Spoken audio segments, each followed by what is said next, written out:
کتابیں جھانکتی ہیں بند الماری کے شیشوں سے، بڑی حسرت سے تکتی ہیں، مہینوں اب ملاقاتیں نہیں ہوتی۔ جو شامیں ان کی صحبت میں کٹا کرتی تھی اب اکثر گزر جاتی ہیں کمپیوٹر کے پردوں پر۔ بڑی بے چین رہتی ہیں کتابیں، اب انہیں نیند میں چلنے کی عادت ہو گئی ہے۔ بڑی حسرت سے تکتی ہیں، جو قدریں وہ سناتی تھی کہ جن کے سل کبھی مرتے نہیں تھے، وہ قدریں اب نظر آتی نہیں گھر میں۔ جو رشتے وہ سناتی تھی وہ سارے ادھڑے ادھڑے ہیں۔ کوئی صفحہ پلٹتا ہوں تو ایک سسکی نکلتی ہے، کئی لفظوں کے معنی گر پڑے ہیں۔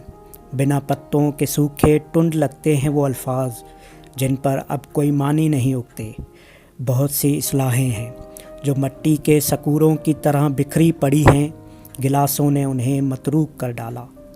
زباں پر ذائقہ آتا تھا جو صفحے پلٹنے کا، اب انگلی کلک کرنے سے بس ایک چپکی گزرتی ہے۔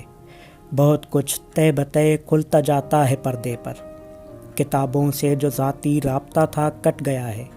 کبھی سینے پر رکھ لیتے لیٹ جاتے تھے، کبھی گودی میں لیتے تھے، کبھی گھٹنوں کو اپنے رحل کی صورت بنا کر نیم سجدے میں پڑھا کرتے تھے۔